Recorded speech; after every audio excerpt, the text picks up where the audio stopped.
Waalaikumsalam warahmatullahi wabarakatuh.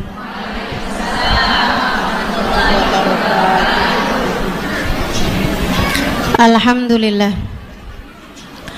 Wassalatu wassalamu ala Rasulillah Muhammad ibn Abdillah wa ala alihi wa sahbihi wa man walah.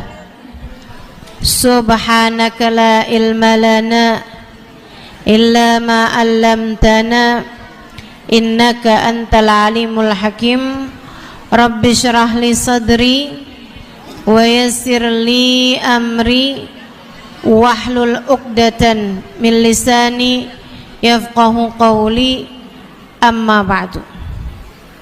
Alhamdulillah, kita hari ini tepat berada di hari terakhir, gitu ya. Jadi kita nih nggak ketemu lagi sampai tahun depan. Habis ini kita nggak ketemu lagi sampai tahun depan, Bu. Ya, ini pengajian nanti beberapa jam lagi kita sudah akan memasuki tanggal 1 dari tahun baru Muharram. Dan nanti ini walaupun belum waktunya nggak apa-apa, kita akan bersama-sama membaca doa akhir tahun, Ibu ya, karena kan ini hari terakhir. Nanti kalau ibu-ibu mau baca lagi ba'da asar lebih bagus, enggak juga nggak apa-apa karena udah bacanya sekarang, gitu ya. Nah, nanti malam, halo. Nanti malam begitu masuk ba'da maghrib, begitu masuk maghrib itu udah berubah tanggal dari Dzulhijjah menuju ke Muharram, dari hari terakhir bulan Dzulhijjah menuju ke hari pertama bulan Muharram. Habis maghrib ibu baca Yasin nanti malam ya, kemudian baca doa awal tahun sambil niat barang-barang bagus, niat hal-hal baik yang akan ibu laksanakan sepanjang tahun depan nanti ini, dan juga niat semoga sepanjang tahun sholat kita semuanya terjaga. Semoga sepanjang tahun Allah mudahkan kita untuk menghadiri majelis ilmu. Sepanjang tahun Allah mudahkan kita untuk bangun malam. Sepanjang tahun Allah mudahkan kita untuk bersedekah. Sepanjang tahun Allah Subhanahu wa taala mudahkan kita yang jadi istri yang salehah, yang jadi ibu yang salehah, yang masih pada punya orang tua mudah-mudahan jadi anak-anak yang salehah. Niat nanti malam nih kita mesti niat-niat yang banyak-banyak nih. Teman-teman sekalian saya muliakan, dan nanti malam juga doa, habisnya baca Yasin, baca doa awal tahun ya. Baca doa awal tahun yang inti dari doa itu minta kepada Allah, semoga Allah Subhanahu wa taala menjadikan kita hamba-hamba yang terjaga dari perbuatan dosa, sekaligus menjadi hamba-hamba yang menang. Menang dari apa?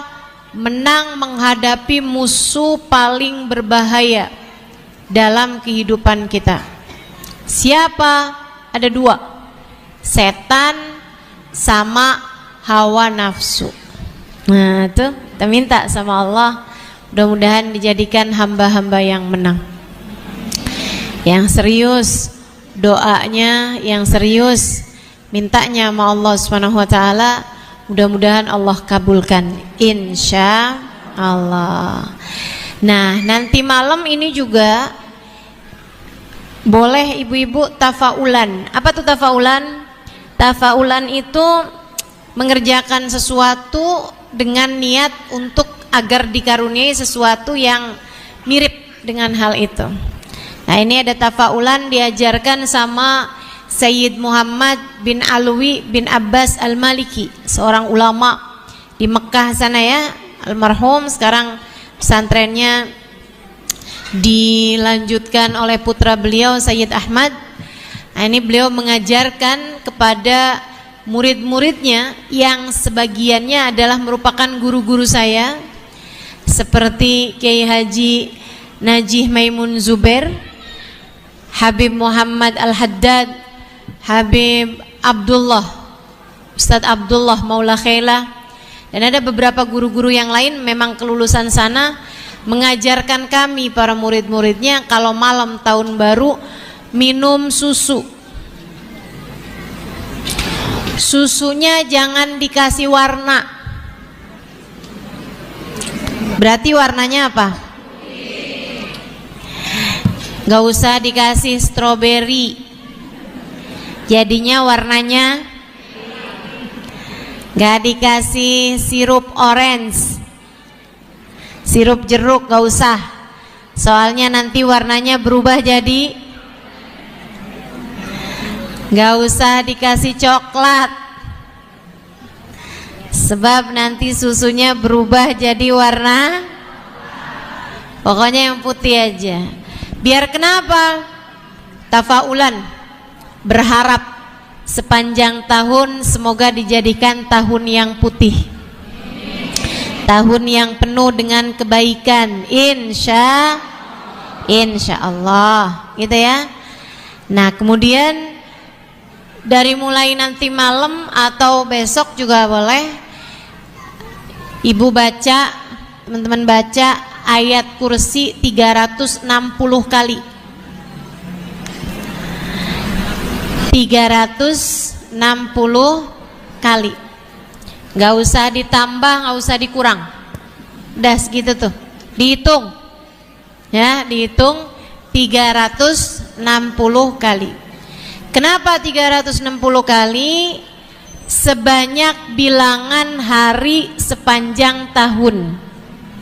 Insya Allah kalau dibaca nanti malam atau besok ayat kursi 360 kali masing-masing dengan basmalahnya, sepanjang tahunnya jadi terjaga. Insya Allah aman. Bismillah aman. Ya, aman dari apa? Insya Allah aman dari dijahatin sama orang, aman dari, kita kan nggak tahu ya Bu ya, sepanjang tahun ini kan kita nggak tahu nih apa aja yang terjadi. Tambah tahun kan tambah orang kriminal macem-macem sekarang. Dari mulai pelecehan seksual, iya kan ya, sampai digendam, dihipnotis. Nah nih, cobain bismillah nih, baca ayat kursi 360 kali, aman dari segala kejahatan orang sepanjang tahun insya Allah. Jadi kalau ada orang yang mau berbuat jahat dengan misalnya gitu sihir, apalagi santet gitu, guna-guna kirim-kirim yang nggak baik, mudah-mudahan baca ini besok hari atau nanti malam, mudah-mudahan dijaga Allah Subhanahu wa taala sepanjang tahun. Baca apa Bu? Berapa banyak? Baca bismillah apa enggak? Sekali atau 360 kali bismillahnya? Masing-masingnya ya. Insya Allah harus saya ulangi nih, soalnya kalau enggak tuh ntar begitu bubar, tadi berapa ya tadi? Ibu suka gampang lupaan. Insya Allah mudah-mudahan bisa diamalkan. Baik teman-teman sekalian saya muliakan, sampai Ustazah puasa apa enggak besok? Yang mau puasa besok bagus aja, mengawali tahun dengan kebaikan, gitu ya. Tapi kalau nggak puasa juga nggak apa-apa. Puasanya itu sunnah tapi tidak muakkad, gitu ya. Yang sunnahnya kuat kesunahannya dianjurkan dengan sangat itu adalah puasa tanggal 10 Muharram. Namanya hari Asyura. Nah, itu namanya puasa hari Asyura. Kapan itu? Tanggal 10 bulan Muharram. Nah, puasanya nanti tanggal 10 itu diawali dengan puasa sehari sebelumnya, yaitu tanggal 9. Namanya hari Tasu'a. Ya. Jadi ibu niat semalamnya, niat nawaitu shoma ghadin an sunnati yaumit Tasu'a lillahi ta'ala. Ustazah, saya masih punya utang puasa Ramadan kemarin. Saya gimana nih nasibnya nih? Mau puasa sunnah, saya masih punya hutang puasa wajib. Ini teman-teman, nggak boleh niat puasa sunnah aja. Sebab orang tuh kalau masih punya hutang puasa wajib, nggak boleh puasa sunnah. Lalu terus gimana dong Ustazah? Saya kan pengen juga nih dapat pahalanya puasa Asyura gitu. Teman-teman saya sekalian, Imam Nawawi sebagaimana dikutip oleh Syekh Abu Bakar Syatta dalam kitab I'anatut Talibin ala Syarhi Fathil Mu'in, Imam Nawawi menyampaikan bahwa kalau seseorang masih punya hutang puasa wajib, dia menjatuhkannya pada hari puasa sunnah, maka dia mendapatkan keduanya kalau dia meniatkannya. Maksudnya gimana? Niatin nawaitu shoma ghadin an qada'i fardhi syahri Ramadan. Ya. Nawaitu shoma ghadin an qada'i fardhi syahri Ramadan wa an sunnati yaumit Tasu'a, di hari Tasu'a, wa an sunnati yaumil khamis wa an sunnatil asyhuril hurum lillahi ta'ala. Nah, nanti yang besoknya gitu juga. Nawaitu shauma ghadin an qada'i fardhi syahri Ramadan wa an sunnati yaumi Asyura wa an sunnatil asyhuril hurum lillahi ta'ala. Gitu. Bahasa Indonesianya, ya Allah, niat puasa besok buat bayar hutang puasa Ramadan dan juga buat puasain hari Tasu'a.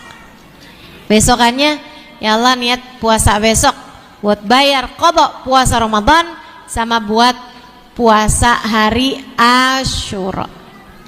Dengan cara itu, insya Allah rahmatnya Allah luas, kedermawanannya Allah tak terbatas. Mudah-mudahan kita mendapatkan pahala keduanya. Gitu ya.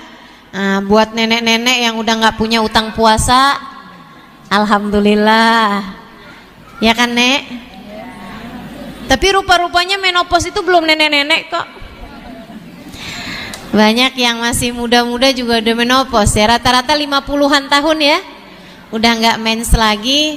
Nah, tuh silahkan dinikmati puasanya besok untuk puasa sunnah, melaksanakan kesunahan puasa Tasu'a, melaksanakan kesunahan puasa hari Asyura.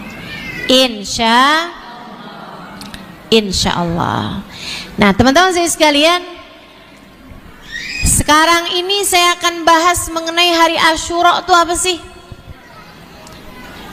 Coba nih ya, kita baca nih beberapa firmannya. Kita belajar tafsir, kita belajar tentang puasa hari tentang hari Asyura. Sehingga sekalian saya muliakan, kita akan bahas beberapa ayat yang terjadi pada hari Asyura, kejadian-kejadian pada hari Asyura.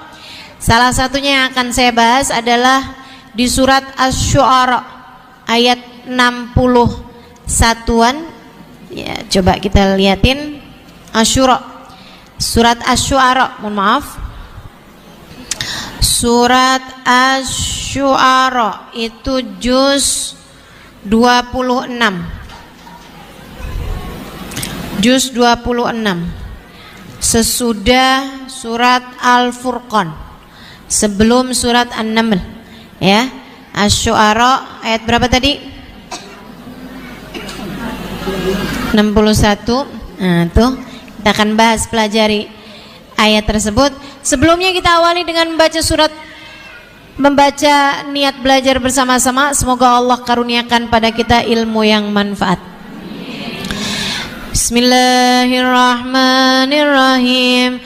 Nawaitu ta'allum wa ta'lim wan naf'a wal intifa' wal mudzakarah wat tadhkir wal ifada wal istifadah wal hidza 'ala tamassuk bi kitabillah wa sunnati rasulillah sallallahu alaihi wa alihi wa sallam wa du'a ilal huda wa dilalata 'alal khair ibtigha'a mardatih wa qurbih wa dhawabih wa husnil khatimah ma'al lutfi wal afiyah wa salahil akibah birahmatika ya arhamar rahimin.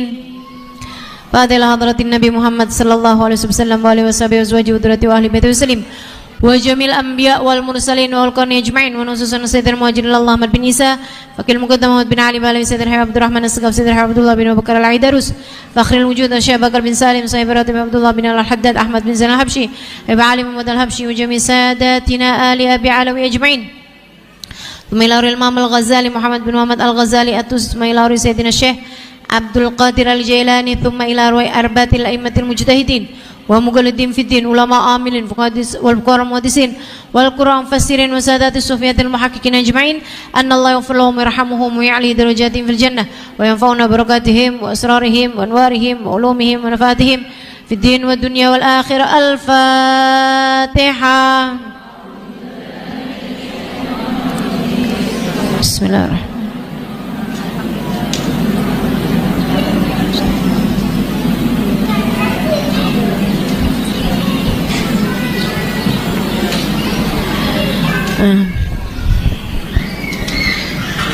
A'udzu billahi minasyaitonir rajim, dari ayat 59.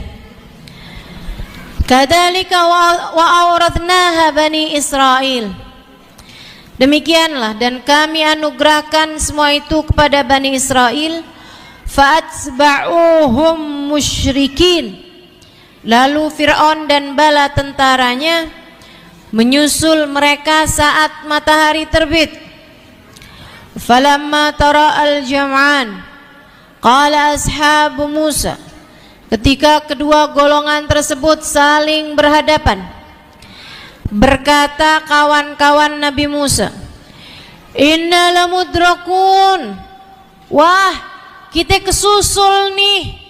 Wah, kita ketangkep nih, kita kena nih. Qala kalla. Nabi Musa menjawab, enggak bakalan. Inna ma'iya rabbi sayahdin. Sungguhnya bersama denganku ada Allah Tuhanku. Sayahdin, Dia akan senantiasa memberiku jalan. Fa'auhayna ila Musa anidrib bi'asakal bahr. Maka kami wahyukan kepada Nabi Musa, pukulkanlah tongkatmu ke lautan. Fanfalaqa, maka lautan pun terbelah. Fakana kullu firkin kataudil adim. Setiap belahannya seperti gunung yang besar. Wa azlafna thammal akharin. Dan di sanalah kami dekatkan golongan yang lain. Fa anjaynahu Musa wa man ma'ahu ajma'in. Kemudian kami selamatkan Nabi Musa dan orang-orang yang bersama Nabi Musa ajma'in semuanya. Thumma aghraqnal akharin. Dan kami tenggelamkan golongannya Fir'aun, golongan yang lain. Inna fi dzalika laayah. Sesungguhnya ini semuanya adalah tanda-tanda kekuasaan Allah. Wa ma kana aktsaruhum mu'minin. meskipun banyak di antara manusia yang tidak beriman. Wa inna rabbaka lahuwal azizur rahim. Sungguhnya Allah Tuhanmu, Dia adalah zat yang maha kuat, Ar-Rahim, sekaligus juga zat yang maha penyayang. Sadaqallahul azim. Saudara sekalian, hari Asyura itu adalah hari yang sangat bersejarah, hari di mana Allah Subhanahu wa taala banyak memberikan karunia-karunia-Nya kepada hamba-hambanya yang beriman. Para nabi-nabinya Allah itu banyak dikasih hadiahnya pada hari Asyura. Peristiwa-peristiwa besar banyak terjadi pada hari Asyura. Ibu ingat Asyura itu tanggal berapa, Bu? Dari bulan Muharram. Ini mulai malam nih udah masuk bulan Muharram. Pas nanti tanggal 10-nya, Ibu siap-siap. Itu salah satu dari hari penting dalam Islam. Ya, Bu ya? Walaupun tanggalannya nggak merah. Walaupun tanggalannya nggak merah. Sebenarnya kalau bisa nih kita ngusulin tanggalan merah nih sama pemerintah buat hari Asyura. Tapi kayaknya udah kebanyakan tanggal merahnya ya. Libur mulu sekolahnya, emak-emak suka pada nggak demen nih anaknya libur. Teman-teman sekalian, saya sih setuju kalau tanggal 10 Muharram tuh hari Asyura liburin. Kenapa gitu? Biar pada kuat puasa anak-anak kita gitu kan. Kenapa? Soalnya hari Asyura hari penting teman-teman dalam Islam. Hari penting dalam Islam artinya adalah hari penting bagi hamba-hambanya Allah, sebab pada hari tersebut Allah banyak memberikan karunia-karunia. Dan ini tuh bukan masalah ya kalau Nabi dikasih karunia memang pantas gitu. Tapi kalau kita gimana? Oh enggak gitu, Bu. Enggak gitu, Dek. Masalahnya hari Asyura, hari Allah Subhanahu wa taala membagikan banyak hadiah kepada hamba-hambanya.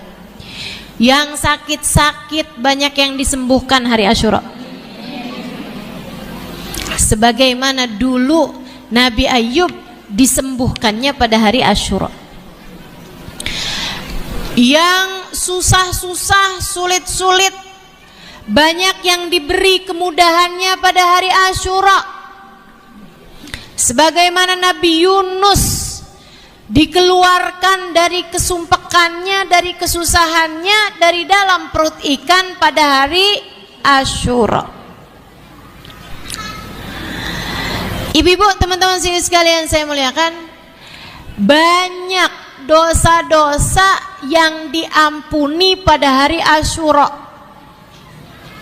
Sebagaimana Allah dulu menerima dan mengampuni Nabi Allah Daud pada hari Asyura juga. Makanya nih sebuah pemberian dari Allah Subhanahu wa taala kepada kita sekalian. Ini yang ngerasa kayaknya saya cocok dah ceritanya sama Nabi Ayub nih, lagi sakit nih, minta kesembuhan, hari Asyura adalah waktunya. Kayaknya saya cocok nih kayak ceritanya Nabi Daud. Aduh, dosa nih susah banget ngindarinnya. Meskipun tentu saja Nabi Daud tidak melakukan dosa ya, Bu ya. Hanya dari sisi kesalahan para nabi itu kalau dianggap di kita mah bukan salah. Cuman ya nabi mah memang standarnya tinggi. Nah, Allah Subhanahu wa taala mengampuni Nabi Daud pada hari Asyura. Jika sekalian saya muliakan, yang ngerasa aduh sumpek banget saya ini, mudah-mudahan deh biar lapang gitu, keadaan kita biar lapang. Nah, cocok nih sama ceritanya Nabi Yunus. Saya minta sama Allah nih biar gitu, biar lapang keadaan kita gitu kan. Susah mulu nih, kemana-mana ditagihin utang. Berasa dunia sempit, gimana nih biar lapang keadaan kita nih? Cobain yang serius doa, yang serius ibadah pada hari Asyura. Mudah-mudahan sebagaimana Nabi Allah Yunus dikeluarkan dari perut ikan, kamu pun juga dikeluarkan dari segala kesusahan, kesempitan, ketidaklapangan pada hari Asyura. Dan sebagaimana Nabi Musa di ayat yang kita akan pelajari ini ya, dibelenggu oleh Fir'aun. Nabi Musa yang berada dalam kekuatan Bani Israel, maksud saya berada dalam kekuasaan Fir'aun, diselamatkan Allah pada hari Asyura. Mudah-mudahan kita juga begitu. Kita dikuatkan hati ngadepin setan, kita dimenangkan ngadepin hawa nafsu.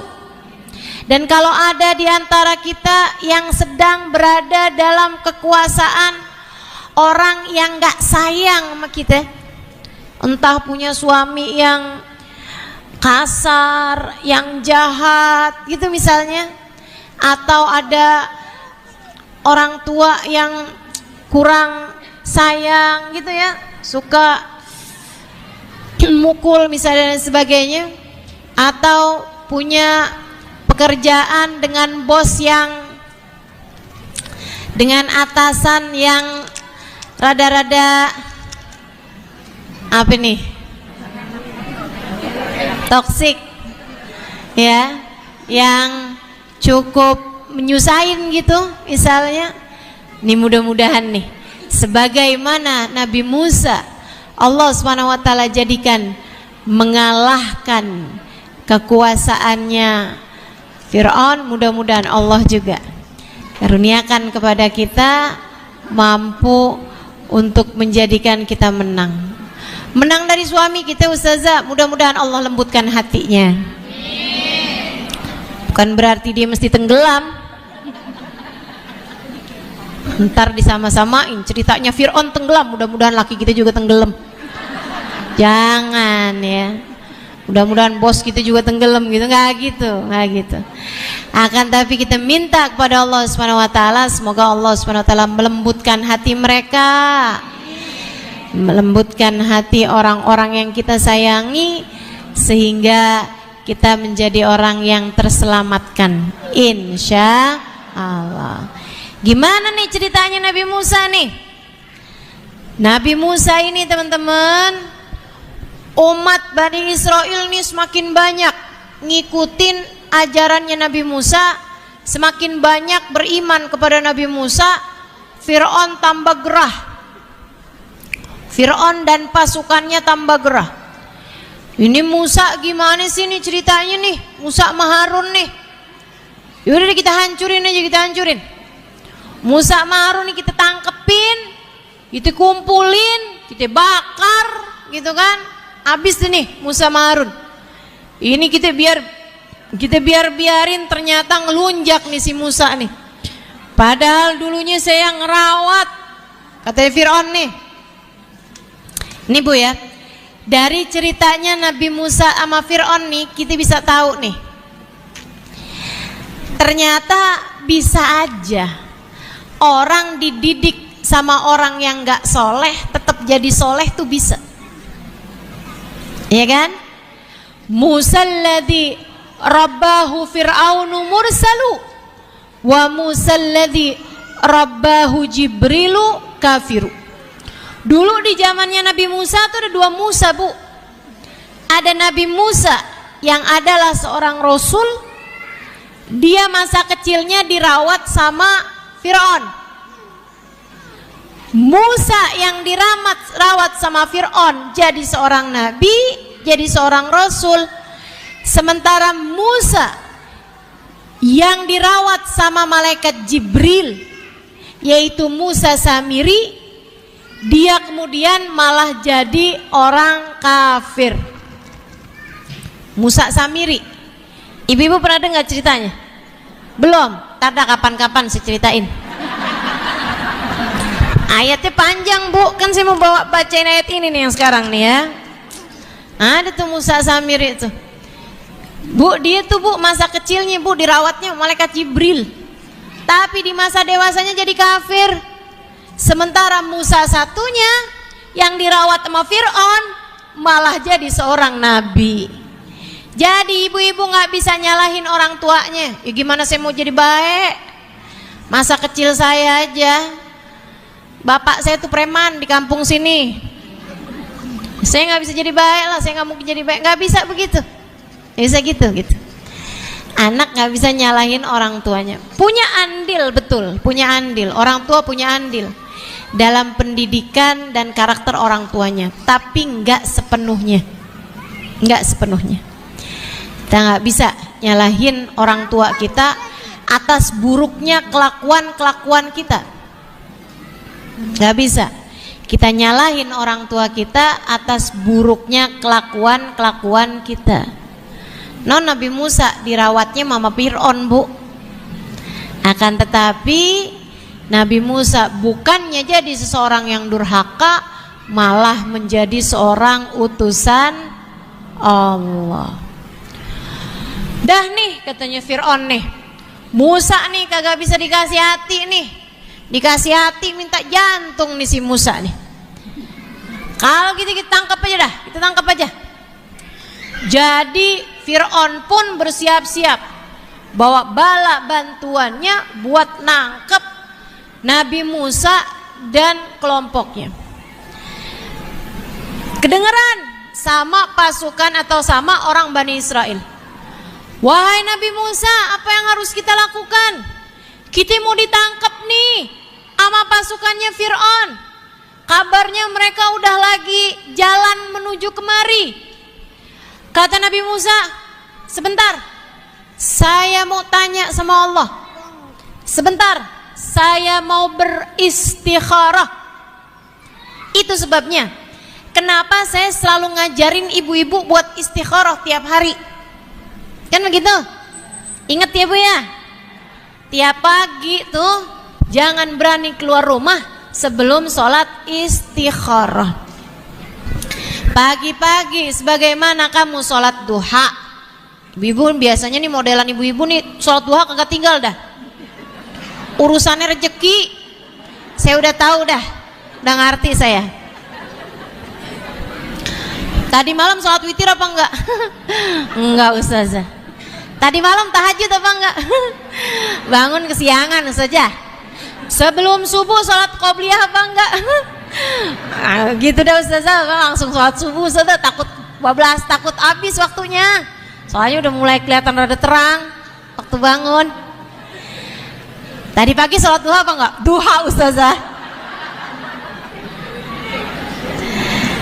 Kayaknya tuh kalau sholat yang lain-lain nggak dikerjain, sholat sunnah nggak apa-apa gitu, tapi duha nih urusannya rezeki nih. Tahu, saya tahu, ngerti saya.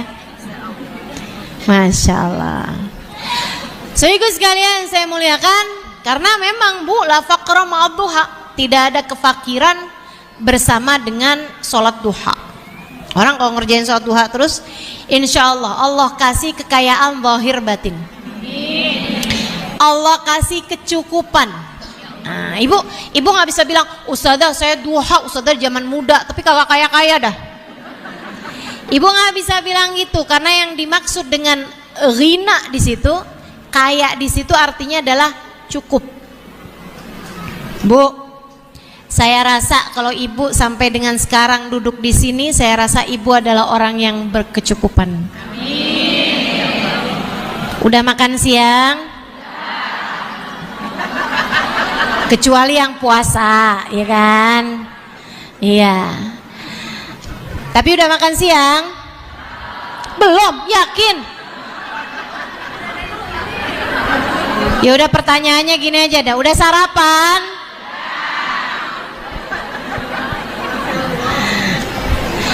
Ibu-ibu sekalian, cukup kita insya Allah nyampe ke sini kan artinya punya uang buat nyampein ibu kemari, atau seenggaknya nebeng me temen, saya nggak tahu dah. Tapi insya Allah kan cukup ya Bu ya. Nah itu tuh kalau sholat duha tuh insya Allah Allah kasih 2 kecukupan. Kecukupan zahir artinya nggak akan ada, dengarkan saya, kamu kalau istiqomah sholat duha terus tiap hari, nggak akan datang waktunya kamu pengen makan sampai nggak punya sesuatu buat kamu makan. Orang kalau sholat duha terus tiap hari gitu ya istiqomah, nggak akan datang waktunya kamu sampai miskin yang bener-bener miskin buat makannya nggak ada tuh, nggak akan. Kalau istiqomah ya, istiqomah. Sama Allah Subhanahu wa taala akan kasih kepadamu insya Allah merasa cukup hatinya jadi ngerasa cukup terus. Tapi kalau ada orang nggak sholat duha, andai pun dia dikasih kekayaan secara zahir, Allah nggak akan kasih kepada dia kekayaan secara batin. Artinya ngerasanya kurang aja gitu. Makanya Bu, Ibu pernah lihat gak ada orang kaya tetap korupsi? Ibu lihat kan, biar di TV juga tapi kan lihat ya Bu ya.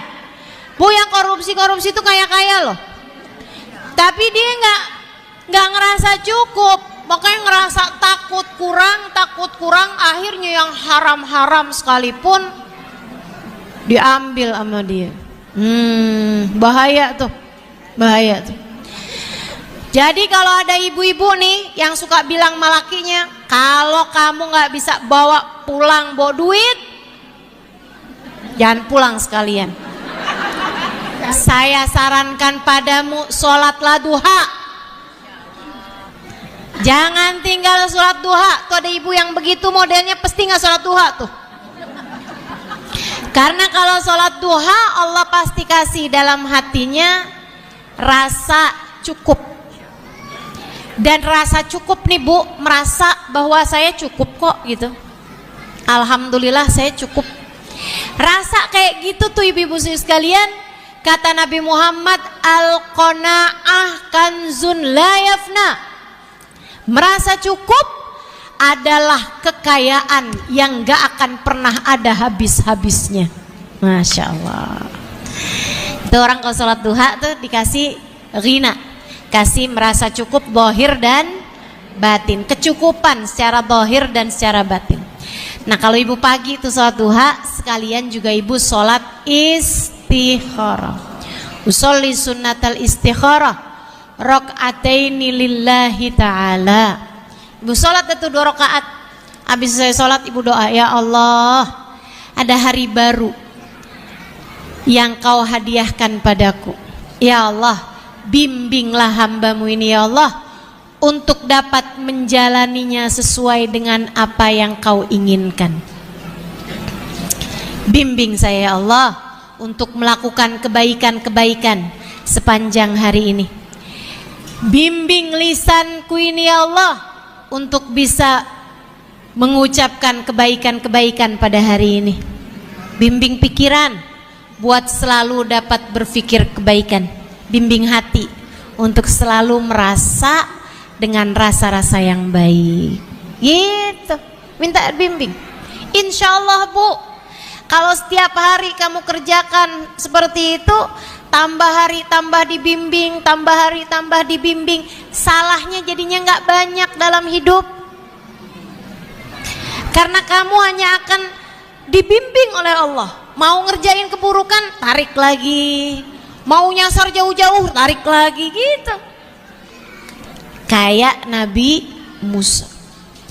Jadi Nabi Musa, begitu umatnya bilang, waduh Nabi Musa, nih kita nih bakalan ketangkep nih kayaknya nih.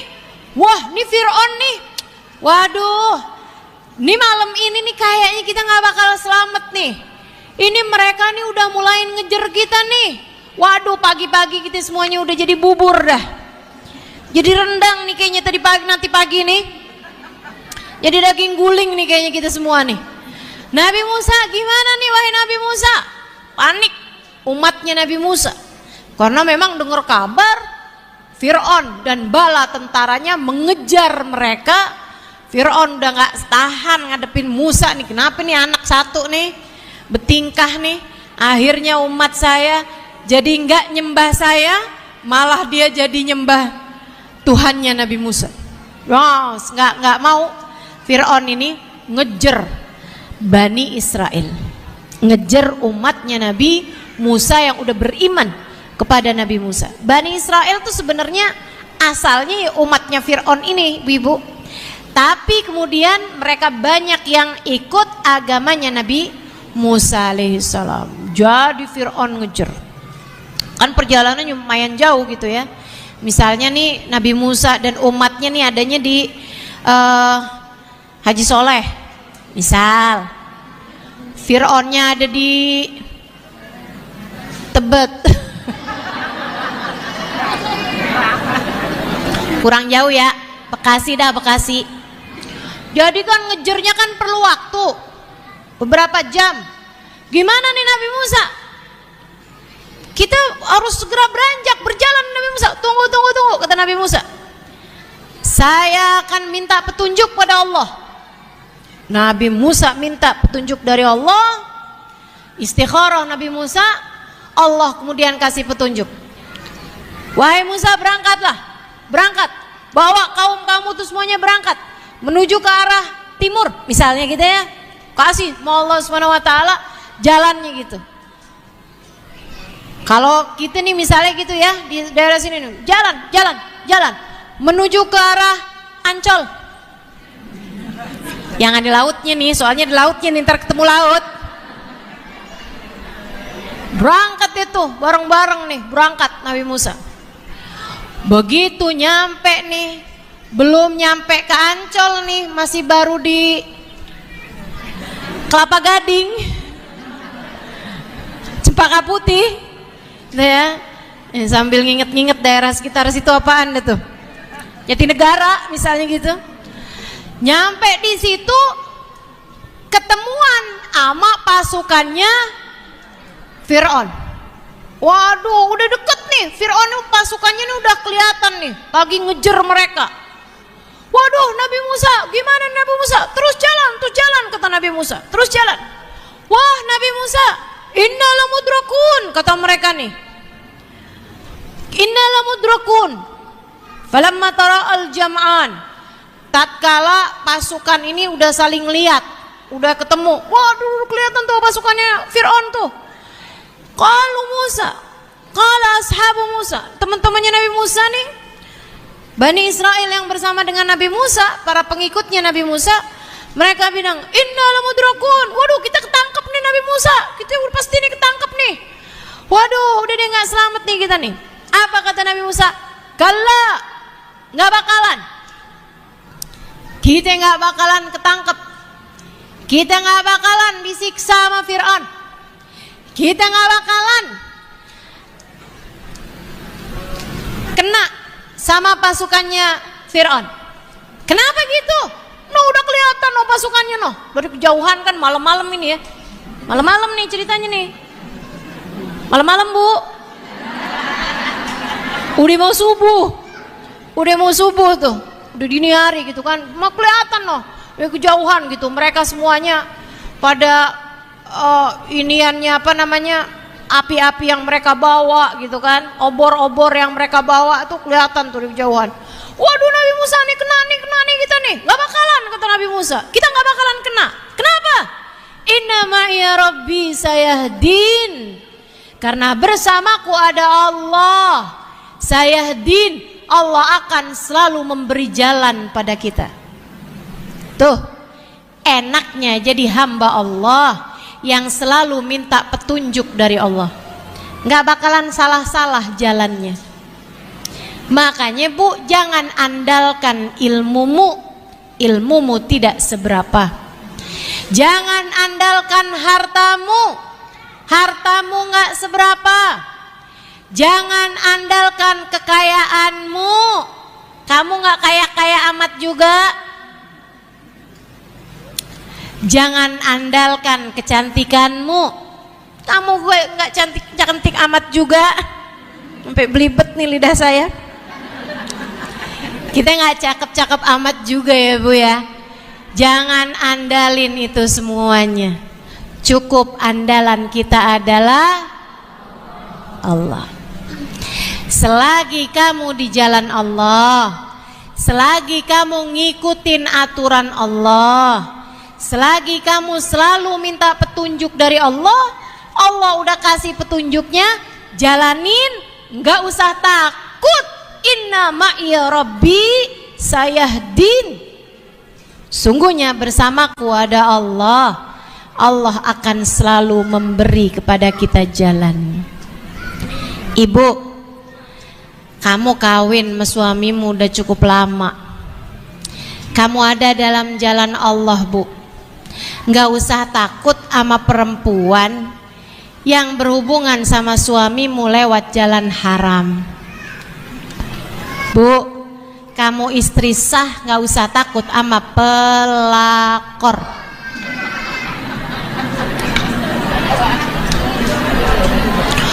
Kamu bakal ditinggalin sama suami kamu, katanya setan yang biasanya ngomongin itu lewat lisan temen kita, tetangga kita.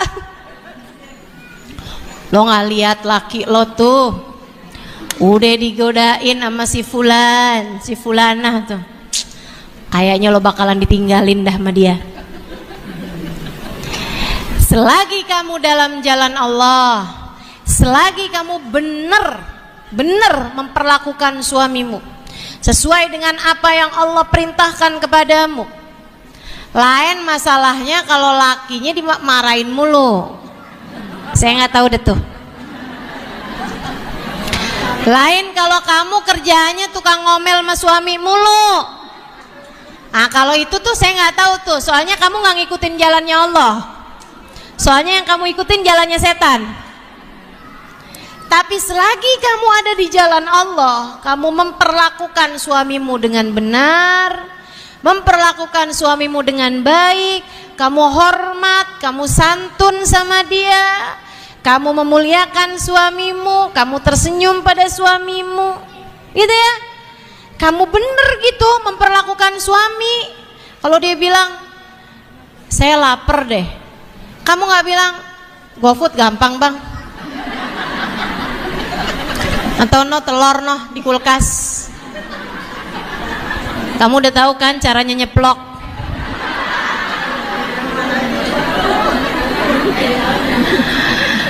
Nah, kalau kamu modelannya kayak gitu saya nggak tahu dah tuh. Tapi kalau kamu modelannya yang udah bener gitu, memperlakukan suami bener gitu ya, kamu jaga tingkah lakumu, kamu jaga ucapan-ucapanmu, kamu baik memperlakukan dia, kamu ada di jalan Allah, nggak usah takut. Setiap kali ada apa-apa, tiap kali ada pasukan Fir'aun mengejar kamu, ucapkan inna ma'iya rabbi sayahdin. Saya nggak takut, bersama dengan saya ada Allah. Sayahdin, Allah pasti akan memberi jalan. Allah pasti bakalan ngasih yang terbaik bagi kehidupan saya. Saya nggak takut. Tuh Nabi Musa tuh, ya gitu ngajarin sama kita. Selagi kamu ada di jalan Allah, bismillah teman-teman sekalian. Kita hanya perlu menjalani kehidupan ini dengan cara yang terbaik. Ada yang jahat apapun, dan nggak usah khawatir.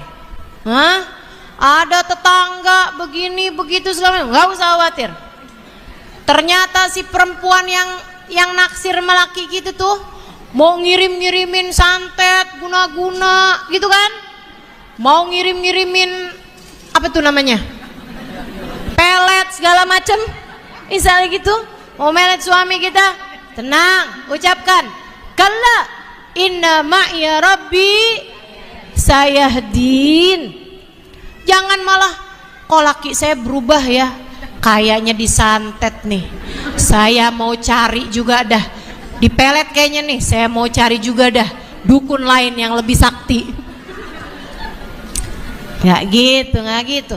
Biarin orang mau ada yang nempuh jalannya setan, kita hanya perlu untuk terus-terusan menempuh jalannya Allah. Sehingga dimanapun kapanpun, inna ma'iya rabbi sayahdin, bersama denganku ada Allah Tuhanku, dia pasti akan memberi kepadaku jalan. Bu, coba diinget-ingetin sepanjang hidupmu. Coba diinget-ingetin sepanjang hidupmu. Ketika kamu sedang di jalan Allah, pernah gak Allah tinggalin? Gak bakalan. Gak bakalan. Semua kesusahanmu dibantu kok sama Allah. Betul? Betul. Coba ibu-ibu inget-ingetin deh. Tapi saya selalu khawatir Ustazah, saya selalu cemas, saya selalu panik gitu. Panik dari apa? Khawatir dari apa? Coba kamu ingetin. Pernah disusahin sama Allah apa? Kita itu loh, susahin sedikit, abis itu dikasih jalannya banyak. Betul? Kayaknya mentok nih, susah nih, lewat sini susah, lewat situ susah. Tahu-taunya ada aja jalannya. Alhamdulillah gampang aja ternyata. Betul? Kalau ada di jalan. Enggak Ustazah, saya urusan pinjol Ustazah, repot banget dah. Ya karena kamu gak di jalan Allah. Baju masih pada bagus-bagus, kepengen aja buat beli lagi, sampai akhirnya utang-utangan. Panci masih pada bagus, ikutan kredit juga, utang aja. Masya Allah, Masya Allah. Tuh kursi masih bisa didudukin, beli lagi yang baru. Akhirnya utangnya banyak. Ya kan begitu tuh. Nah kalau utangnya banyak tuh kamu gak di jalan Allah. Siapa suruh ngutang? Allah mah gak suruh bu buat kita ngutang. Ada setannya sendiri tuh yang godain kamu buat ngutang. Ntar nanti kalau utangnya gak ditagih-tagih, alhamdulillah, makasih ya Allah, utang saya kagak ditagih-tagih, alhamdulillah. Terus pura-pura lupa deh tuh. Ada gak yang modelannya begitu? Mana orangnya?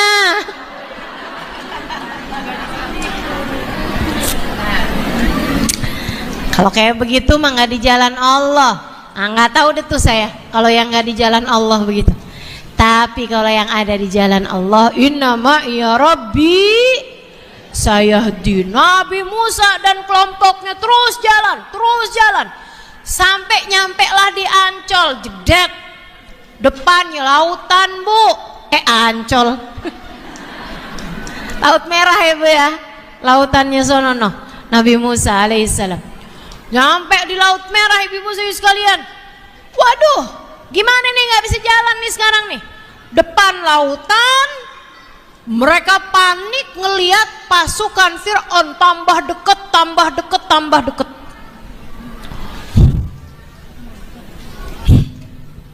Tunggu ya, hidung saya kemasukan apa gitu.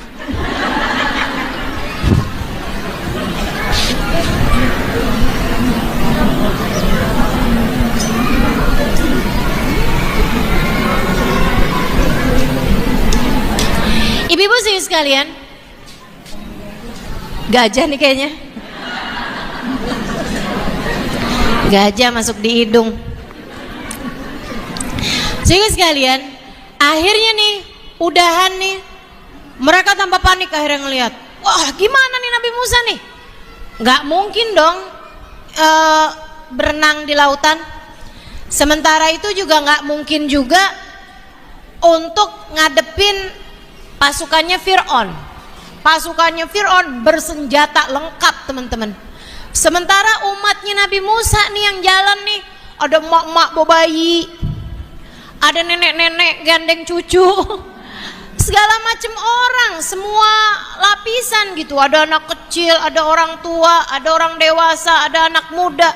Sementara yang ikut pasukannya Fir'aun nih bawa pasukan lengkap dengan pedang, dengan persenjataan mereka, semuanya muda-muda, kuat-kuat, siap untuk menghancurkan mereka semuanya. Diperangin kelar tuh, mereka bawa panahan, mereka bawa segala macam. Waduh, gimana nih wahai Nabi Musa, gimana nih? Fauhaina ila Musa, maka kami pun memberi wahyu kepada Nabi Musa.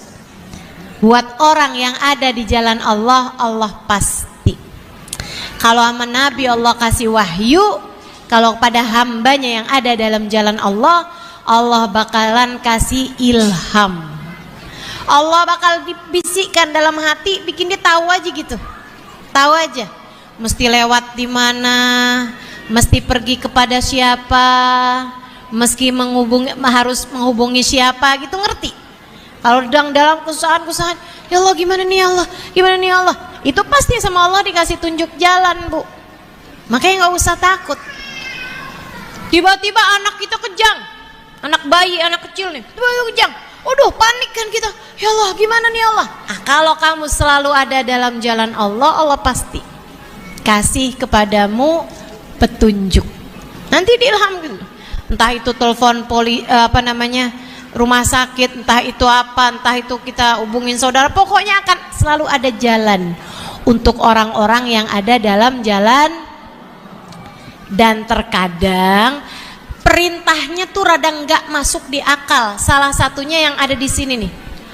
Allah perintahkan kepada Nabi Musa, gimana? Anidrib bi'asakal bahr, wahai Musa, pukulkanlah tongkatmu ke lautan. Itu nggak masuk di akal, Bu. Kenapa Ustazah nggak masuk di akal? Bu, Nabi Musa ini lagi minta diselamatin dari Fir'aun. Allah nyuruh Nabi Musa buat make tongkatnya buat mukul. Mukul siapa? Pantes-pantesnya kan kepalanya Fir'aun. Betul nggak?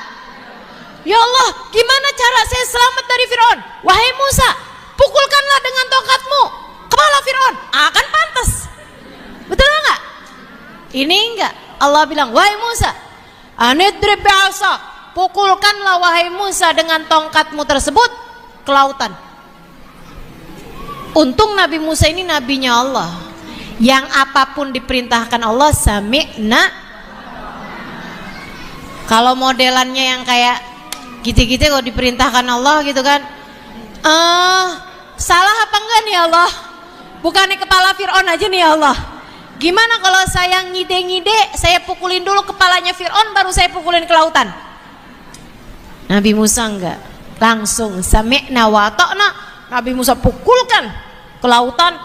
Begitu dipukul, bismillahirrahmanirrahim, jeder, lautan langsung kering, langsung keras, langsung terbelah lautannya, ibu-ibu sekalian. Dan sebelah kanannya jadi kayak gunung, sebelah kirinya jadi kayak gunung. Jadi ombaknya tuh gitu ya, terbelah lautannya, set, keras semuanya. Dan lautan sebelah kanan kirinya itu berubah menjadi seperti kataudil adim, jadi kayak gunung yang sangat besar. Nabi Musa bilang, berangkat, berangkat. Nabi Musa jalan depan, kemudian diikuti kaumnya. Oh, jalan nih semuanya nih, melewatin lautan tersebut sampai mendarat di ujungnya. Lagi tengah-tengahan nih Bu, lagi tengah-tengahan lewatin lautan nih, ibu-ibu sekalian. Tahu-tahu kelompoknya Fir'aun itu yang didahului oleh Fir'aun yang paling depannya ngelewatin jalanan yang sama juga. Kata umatnya Nabi Musa nih, Musa pukulin lagi tongkatnya Musa, biar yang di sananya jadi air. Biar mereka tenggelam gitu kan. Nabi Musa nggak dapat perintah dari Allah, jadi nggak ngikutin tuh apa yang diomongin sama kaumnya. Nggak dapat perintah kok sama Allah. Udah jalan aja terus, jalan terus sampai selamat. Berjam-jam kemudian mereka pun nyampe deh tuh di ujungnya lautan, maksudnya pulau yang sebelah sananya gitu. Begitu nyampe di sana, si pasukannya si Fir'aun ini, ibu-ibu sekalian, di tengah-tengahnya lautan, kelihatan tuh dari pandangan mata mereka tuh, Fir'aun tiba-tiba tanah yang dijejaknya Allah jadikan kembali lautan, dia pun tenggelam. Dia pun tenggelam. Ternyata Fir'aun bersama dengan seluruh ilmunya kagak sempat les berenang.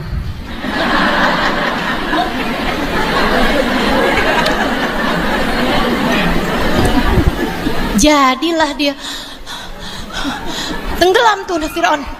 Waduh, ibu-ibu sekalian, bingung nih orang-orang nih. Waduh, Fir'aun begitu kayak begitu Bu, sempet kemakan-makan air gitu kan. Fir'aun tahu nih masalahnya nih, ternyata saya bukan Tuhan. Tuhan mana yang tenggelam? Masa Tuhan tenggelam? Kan gitu ya.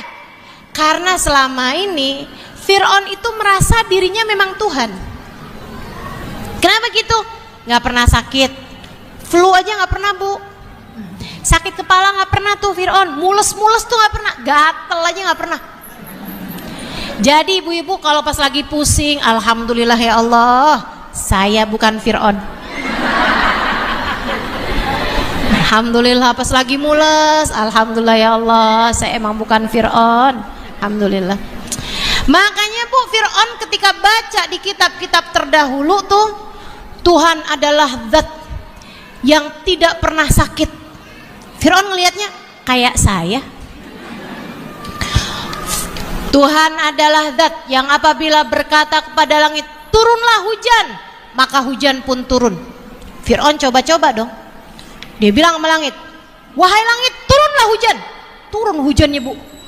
Jangan-jangan saya Tuhan. Lama-lama kayaknya saya Tuhan, lama-lama saya adalah Tuhan. Gitu. Jadi Fir'aun tuh ngaku-ngaku Tuhan bukan tanpa sebab, bukan tanpa alasan. Emang bener-bener punya banyak kelebihan membuat dia merasa dirinya jadi Tuhan. Jadi dia memang merasa bahwa dirinya Tuhan, bukan main-main ibu-ibu. Makanya begitu dia tenggelam, dia bilang, ternyata saya bukan Tuhan nih. Tuhan mana yang tenggelam? Gitu kan? Wah, udah setengah mati dia. Lagi kayak begitu ibu-ibu sekalian, dia sadar sesuatu, dirinya bukan Tuhan. Maka dia pun berkata, amantu bi Rabbi Harun wa Musa. Amantu bi Rabbi Harun wa Musa. Sekarang saya beriman kepada Tuhannya Harun. Sekarang saya beriman kepada Tuhannya Musa. Sekarang saya beriman kepada Tuhan Harun. Sekarang saya beriman kepada Tuhan Nabi Musa. Ibu-ibu sekalian, apa jawab Allah? Al-an ya Fir'aun, al-an wa qad asaita min qabl. Sekarang nih kamu baru mau beriman, udah tinggal matinya doang. Wa qad asaita min qabl. Seumur hidup kamu berbuat maksiat, seumur hidup kamu berbuat dosa, seumur hidup kamu ngerasa diri kamu sebagai Tuhan, dikelabui oleh pikiranmu sendiri. Gak ada ceritanya kamu aku terima, tenggelamlah kamu bersama dengan orang-orang yang tenggelam. Aku akan abadikan jasadmu untuk memberi pelajaran bagi orang-orang yang mau berpikir. Tenggelam ibu-ibu sekalian. Jenazahnya, jasadnya Allah abadikan. Sampai sekarang ada Bu. Ibu pernah lihat? Saya sudah pernah. Di Mesir. Ya Bu ya? Di Kairo Mesir itu ada museumnya Fir'aun. Di dalamnya terdapat muminya Fir'aun. Ibu, saya kirain muminya cuma satu, ternyata banyak Bu. Ibu tahu mumi? Mumi itu tahu, ya udah dah. Mumi itu Bu, jasad Bu diawetin, ibu-ibu sekalian. Jasadnya diawetin. Saya kirain tuh kayak udah tinggal kerangkanya doang gitu. Enggak Bu, jasad lengkap. Hidungnya, bulu hidungnya, ibu-ibu sekalian, saya sampai lihat rambut-rambut di pelipisnya masih ada. Lengkap ibu-ibu sekalian, lengkap. Itu dia tuh si Fir'aun. Banyak muminya ibu-ibu sekalian. Saya sih ngelihat cuma sekali aja. Abisannya tuh setiap kali saya ke Mesir, teman-teman pada ngajakin, Ustazah apa kita ngelihat muminya Fir'aun? Kagak dah, sekali doang udah. Kenapa gitu Ustazah? Nggak cakep.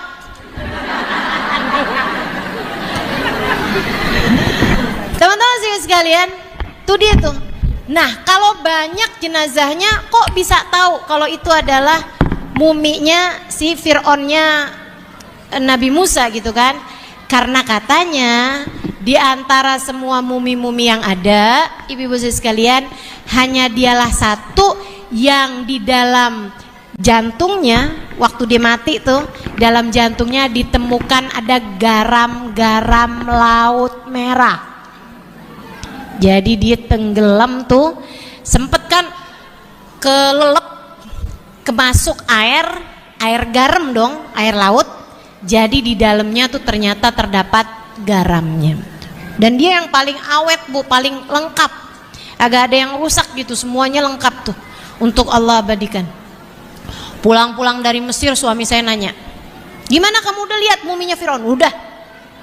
Gimana? Tenang. Kenapa gitu? Cakepan kamu masih. Ada. Gitu deh Bu, kita sama suami bercandaan aja Bu ya. Kata Nabi kan kita disuruh begitu tuh. Sama Nabi dikasih rumusan hidup rumah tangga tuh kalau mau bagus, kalau mau enak, kata Nabi, halla tulaibuka wa tulaibuh, tudahikuka wa tudahikuh. Kamu sama istri kamu tuh, kata Nabi, bercanda. Kamu bercandain dia, dibercandain kamu. Kamu bikin dia ketawa, dia pun juga bikin kamu ketawa gitu. Nggak usah terlalu serius sama suami Bu. Obrol yang seru-seru aja sama suami itu udah. Yang buat ketawa-ketawa aja Bu, nggak usah terlalu serius. Ya Bu ya? Halo? Ngobrol sama suami urusannya angka mulu. Ada no ibu-ibu di sono no kayak gitu tuh. Tiap ketemu sama suaminya, Bang, mau ada yang saya omongin. Waduh, itu beling satan tuh suami itu udah gitu tuh. Pusing tuh. Habis itu begitu duduk sama suami langsung, coba Bang pegang bolpen. Kemarin tagihan listrik sekian, anak sekolah biaya sekian. Ini Bang, anak kita nih Bang yang nomor 5 Bang, kan masuk SD tuh Bang. Tadi dimintain buat bayaran seragam sekian. Ya Allah, pusing bener tuh lakinya ya Allah. Kasian. Udah dia obrolin mah yang enak-enak aja. Ya Bu. Wazlafna thammal akhirin. Fanjayna Musa wa ma'ujmain. Tsumma aghraqnal akhirin. Kemudian kami tenggelamkan semuanya. Inna fi dzalika laayah. Semua ini terdapat tanda-tanda kekuasaan. Meskipun wa makana aktsaruhum mu'minin, banyak orang-orang yang tetap tidak mau beriman. Ini semua menunjukkan inna rabbaka lahul azizur rahim. Allah Subhanahu wa taala Tuhan kita adalah zat yang maha kuat. Fir'aun cemen kagak ada papanya. Tenggelam juga dah. Kena air doang kalah. Ya enggak? Gitu ngaku Tuhan. Masya Allah. Ar-Rahim, tapi Allah juga meskipun Allah zat yang maha kuat, tapi Allah maha Rahman, maha Rahim kepada hamba-hambanya. Alhamdulillah. Itu si Fir'aun Bu tenggelam pas banget tanggal 10 Muharram. Makanya yang puasa tuh bukan cuman kita, orang Yahudi kan percaya sama Nabi Musa. Orang Yahudi mereka juga puasa. Makanya di akhir tahun hidupnya Nabi Muhammad, Nabi lihat ternyata yang puasa bukan cuman orang Islam, orang Yahudi juga pada puasa hari Asyura. Ditanya sama Nabi Muhammad, kenapa Hud ente pada puasa? Kan Yahudi kan? Kenapa ya ente pada puasa? Nggak enak manggilnya gimana nih? Kenapa kalian pada puasa nih hari? Mereka bilang, ini hari hadzal yom najjallahu fihi Musa. Ini adalah hari di mana Allah menyelamatkan Nabi Musa dan kaum Bani Israel dari kejahatan Fir'aun, maka kami pun berpuasa pada hari ini. Nabi begitu tahu orang Yahudi juga puasa, Nabi Muhammad bilang, lau adrakna sanatil atiyah lasumtu ma'at Asyura at-Tasu'a. Kalau umur saya nyampe tahun depan nih, bukan cuman tanggal 10-nya doang yang saya mau puasain, tapi saya tambahin, saya mulain dari tanggal 9, biar puasa kita nggak sama puasanya orang Yahudi, gitu ya. Nah, nanti tanggal 10 Muharram, ibu baca deh tuh, hasbunallah ni'mal maula 70 kali. Kemudian lagi baca doanya. Nah, nanti ada tuh doanya di Mukhul Ibadah, ibu bisa cari di kumpulan doa-doa, ada googling juga ada. Nanti saya juga mau taruh dah di Instagram saya buat mama ibu-ibu ya, boleh minta anaknya buat buka Instagram saya, ada tuh. Nih hari juga doa awal tahun, doa akhir tahun udah saya masukin juga di situ. Dah, nenek-nenek minta aja sama anaknya, nak bukain dana Instagramnya Ustazah Halimah. Sambil nanya, Instagram belinya di mana sih, nak? Baik ibu-ibu sekalian, insyaallah mudah-mudahan Allah Subhanahu wa taala kasih kepada kita kemudahan. Allah Subhanahu wa taala karuniakan segala kebaikan-kebaikan bagi kita sekalian. Allah mudahkan kita insyaallah. Sallallahu ala sayyidina Muhammadin wa ala alihi wa sahbihi wasallam. Fadli subhana rabbika rabbil izzati amma yasifun wa salamun alal mursalin walhamdulillahi rabbil alamin. Semoga dapat diamalkan dalam kehidupan kita. La hadhihi niyah wa ila hadratin nabi. Al-Fatihah.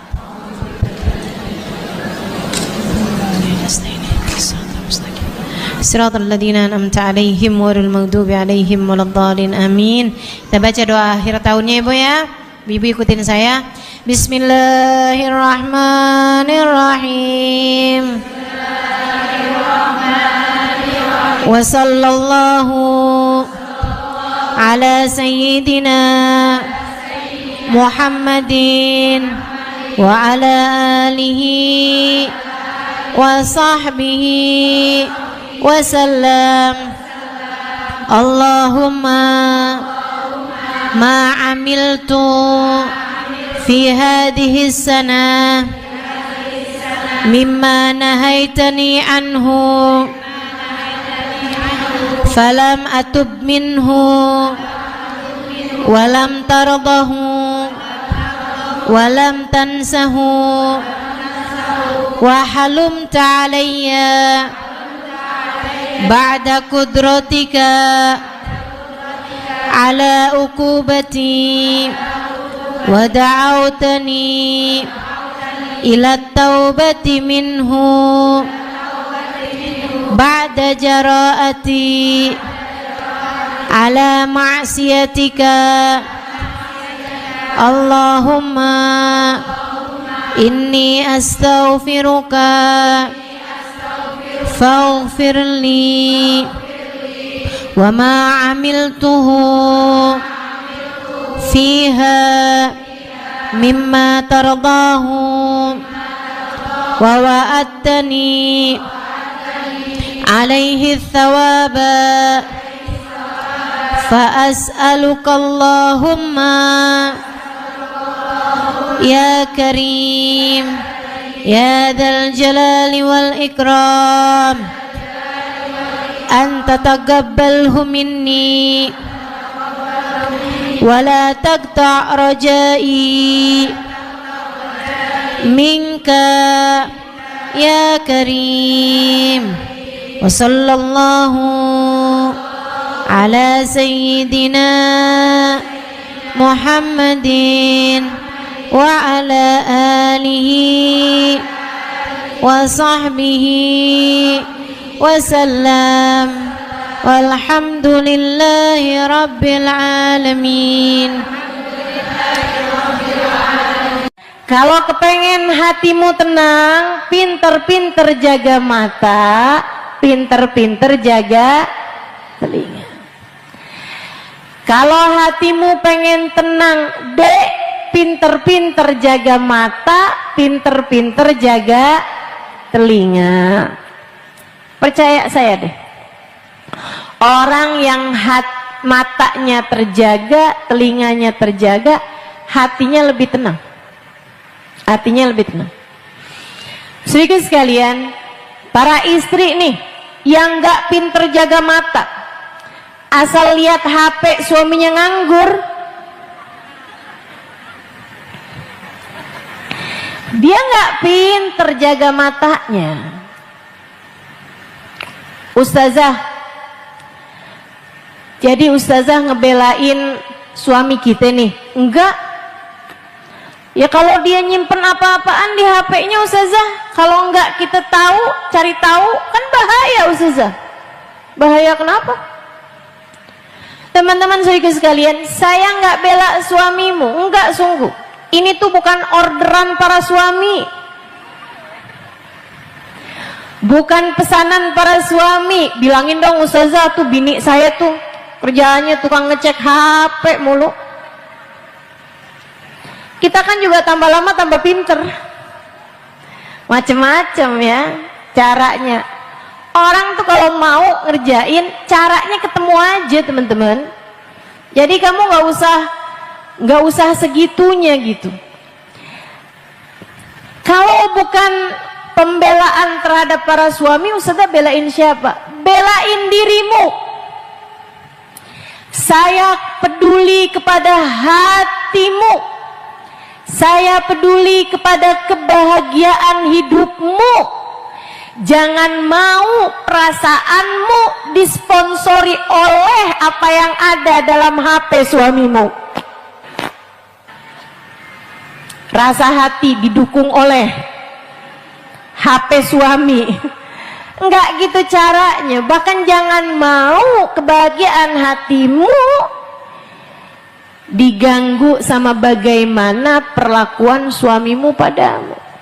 Kita menikah tidak dengan laki-laki kecil, laki-laki kanak-kanak, sama-sama sudah dewasa. Cukup ada Raqib dan Atid menulis semua perbuatan mereka. Kamu nggak usah ikut-ikutan sok bantuin Raqib Atid.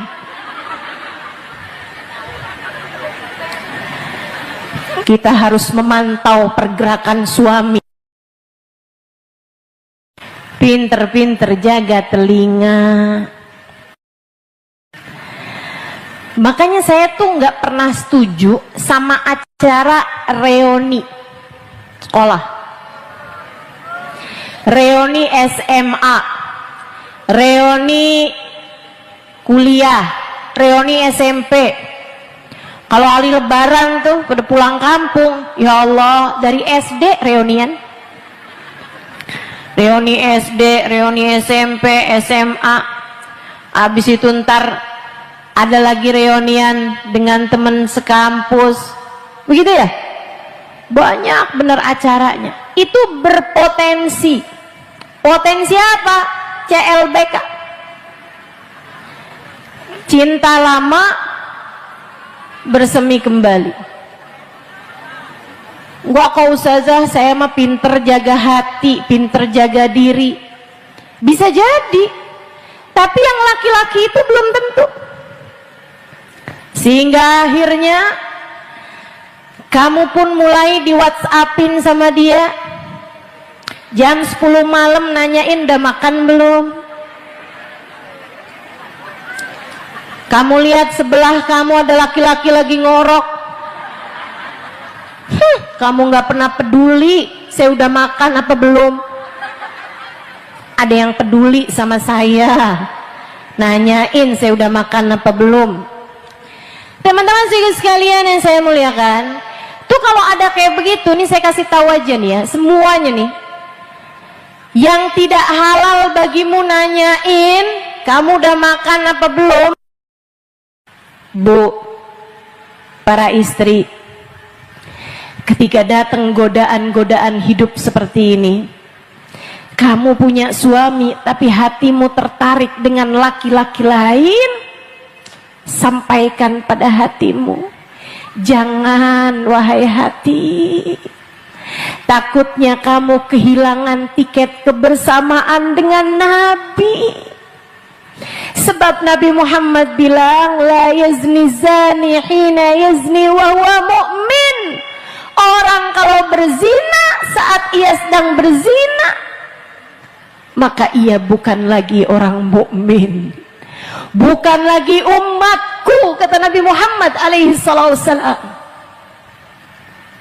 Bagaimana nasibmu Jika dalam masa-masa seperti itu kamu biarkan hatimu melalang buana membayangkan seorang laki-laki lain yang tidak halal bagimu, bagaimana jika pada saat-saat yang seperti itu datang ajal membawamu menuju pulang ke rumah sejatimu? Hati-hatilah. Hidup mesti hati-hati. Jangan mau-maunya sampai terbawa kepada hal-hal yang diharamkan Allah Subhanahu wa ta'ala. Pinter-pinter jaga mata, pinter-pinter jaga telinga. Orang kalau kepengen hatinya tenang, tuh satu tuh, pinter jaga mata, pinter jaga telinga. Mudah-mudahan Allah jadikan kita mampu jaga mata, mampu jaga telinga, insya, sehingga yang masuk ke dalam mata kita, yang masuk dalam hati kita, yang jadi pandangan kita, yang jadi pendengaran kita, yang masuk semuanya adalah hal-hal yang diizinkan Allah untuk ada dalam hati kita. Insya Allah hatimu akan jadi tenang, teman-teman saya sekalian, kalau dalam hidup kamu lebih pinter jaga mata, jaga telinga. Mudah-mudahan Allah jaga semuanya insya Allah. Itu satu. Yang kedua, kalau kamu pengen hatimu tenang, ingat Allah. Kalau kamu pengen hatimu tenang, hadirkan Allah. Jadi sekalian, kamu kalau lihat lautan, kan kayak tenang gitu ya. Sementara kalau lihat yang kecil-kecil, nggak tenang. Tapi kalau lihat sesuatu yang lapang, kenapa gitu? Karena memang sesuatu yang lapang itu menenangkan. Hati kamu juga gitu. Kalau hati kamu lapang, hati kamu bakalan jadi tenang. Itu sebabnya Nabi Musa alaihissalam minta kepada Allah kelapangan hati. Rabbi syrahli sadri, katanya Nabi Musa alaihissalam. Jadi kamu kalau kepengen tenang, sering-seringlah ingat Allah. Hatimu hadirkan Allah. Gimana caranya hadirkan Allah? Ingat semuanya dari Allah. Semuanya dari Allah, semuanya milik Allah, dan semuanya hanya akan kembali kepada Allah Subhanahu wa ta'ala. Tuh hati jadi lebih tenang. Inget-ingetin urusan antaramu dengan Allah. Tiap kali nih ngeliat, ih baju cakep banget, cobain deh. Nanti di saat saya menghadap Allah, saya pakai baju kayak apa ya? Nanti di saat saya menghadap di hari akhirat, hari, kata Nabi Muhammad, hari itu semuanya urya, semuanya telanjang, illa man kasahullah, kecuali orang-orang yang dipakaikan baju sama Allah. Ada harinya nanti di akhirat, di mana semua akan digiring dalam keadaan telanjang, kecuali yang dipakaikan baju oleh Allah. Digiring dalam keadaan haus, kecuali yang diberi minum oleh Allah. Digiring dalam keadaan lapar, kecuali yang diberi makan oleh Allah. Digiring dalam keadaan hina, kecuali orang-orang yang dimuliakan oleh Allah. Maka tiap kali lihat baju bagus ya, saya kepengen beli, kok nggak bisa beli, ingetin, tenang. Walibasut taqwa dzalika khair. Pakaian ketakwaan, pakaian ketakwaan itu adalah pakaian yang sesungguhnya yang akan kita pakai saat kita menghadap kepada Allah. Kalau kamu bisa punya baju bagus, ingat juga, ya Allah, Engkau telah memakaikanku baju seindah ini di dunia. Ya Allah, pakaikanlah pula aku baju yang lebih indah di hari akhirat nanti, ya Allah. Ingat sama Allah. Saat kamu lagi makan, ingat sama Allah. Yang ngasih rezeki makanan itu bukan suamimu, bukan anakmu, bukan tetanggamu, akan tetapi yang memberikan kepadamu sejatinya adalah, ya Allah, saya nggak bisa makan nih kalau Engkau tidak memberikan kepadaku rezeki. Bukan begitu? Dari Allah, teman-teman. Adakah kamu tahu apa yang akan kamu makan nanti malam? Nggak tahu. Besok pagi, apalagi? Yang tahu siapa? Allah Subhanahu wa ta'ala. Sehingga sekalian saya melihat, sebab Allah yang memberikan kepadamu makan. Berapa suapannya, berapa potong dagingnya, berapa potong sayurannya, berapa kuenya, berapa potong, semuanya udah ada ukurannya dari Allah Subhanahu wa taala jalla jalaluhu wa ta'ala azamatu. Berapa sering kamu ngambil nasi kemudian udah nggak bisa lagi kamu habisin. Kamu pikir tadi nih ngambilnya kebanyakan, bukan, rezeki dari Allahnya cuma segitu aja. Tapi kalau saya maksain masuk juga ustazah, ya itu dia, berarti rezekinya emang sampai habis. Guru saya Hubaba Nur bilang, tidak ada satu butir nasi melainkan ketulis di situ bakalan jadi rezekinya siapa. Nggak akan pindah. Semuanya dari Allah Subhanahu wa ta'ala. Makanya nggak ada ceritanya orang rebut rezeki kita, nggak ada. Orang ambil rezeki kita tuh nggak ada, teman-teman sekalian. Saya bikin toko, sebelah bikin toko, dia lebih laku tuh dagangannya daripada saya. Dia nih udah ngerampas rezeki saya. Nggak ada ceritanya orang ngerampas rezeki orang. Rezeki semuanya datangnya dari Allah Subhanahu wa ta'ala. Kamu masukin terus tuh dalam hati kamu. Kamu masukin terus dalam hati kamu. Qaddarallahu takdira. Allah Subhanahu wa ta'ala. Qad ja'alallahu likulli syai'in qadra. Kata Allah Subhanahu wa ta'ala, Allah lah yang telah menetapkan ukuran dari masing-masing takdirnya. Makananmu ada ukurannya, udah dipasin sama Allah Subhanahu wa ta'ala. Uangmu semuanya ada ukurannya, masing-masing udah ada takarannya dari Allah Subhanahu wa ta'ala, teman-teman sekalian. Ada yang dikasih banyakan, ada yang dikasih dikitan. Kamu hanya perlu memastikan bahwasanya masuknya rezeki dari arah yang halal. Sebab kalau rezeki masuk padamu dari cara yang haram, panjang akibatnya nanti di hari akhirat. Jangan mau-maunya sama sesuatu yang haram-haram. Yang sabar, nyari rezeki itu yang sabar. Ingat ceritanya Sayyidina Ali bin Abi Thalib. Sehingga sekalian saya muliakan, Sayyidina Ali itu satu hari lagi naik keledai, pergi ke rumah salah satu sahabatnya. Dia takut nih kalau keledainya itu nggak ada yang megangin, dia takut keledainya kabur. Jadi akhirnya dia udah lihat satu orang, dia bilang, Cal, sini pak, sini, dek sini, panggil. Dia bilang, pegangin keledai saya boleh nggak? Saya mau ada keperluan dengan sahabat saya di dalam. Oh iya, tentu pak, saya pegangin dah keledainya. Nggak apa, masuk aja. Masuklah Sayyidina Ali.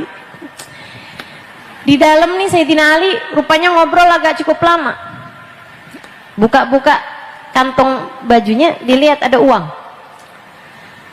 Ada uang 10 dirham. Kalau di kita 100.000 lah gitu. Sayyidina Ali mikir nih, kesian tuh yang pegangin keledai saya. Saya mau kasihin uang 10 dirham ini sama dia. Saya mau kasihin nih. hadiah karena dia udah pegangin keledai saya. Sayyidina Ali keluar, orang itu nggak ada, keledainya juga nggak ada. Gak lama kemudian ada orang bawain keledainya Sayyidina Ali. Dia bilang, "Tuan, ini keledaimu bukan?" Jadi orang tuh dulu saling kenal gitu, kayak kendaraan gitu, kayak mobil, motor kan suka orang tahu kan, "Wah, ini nih mobilnya si ini nih," gitu. Nah, zaman itu juga gitu, orang udah tahu, "Tuan, ini kan keledaimu ya?" Kata Sayyidina Ali, "Oh iya, di mana kamu nemu?" "Lah, lagi lari-lari pagi." Lagi jogging. Dia bilang lagi ada di sana tuh dia. Saya pikir punya Sayyidina Ali kan, jadi saya bawain ke sini. Dilihat sama Sayyidina Ali, rupa-rupanya tali ikatnya tuh yang buat bawa keledai itu, buat menghela keledai, itu juga hilang.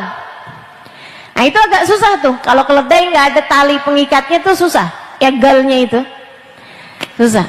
Rupa-rupanya si orang tadi ini disuruh pegang keledai, dipikir lumayan nih, tali keledainya nih kayaknya mahal nih.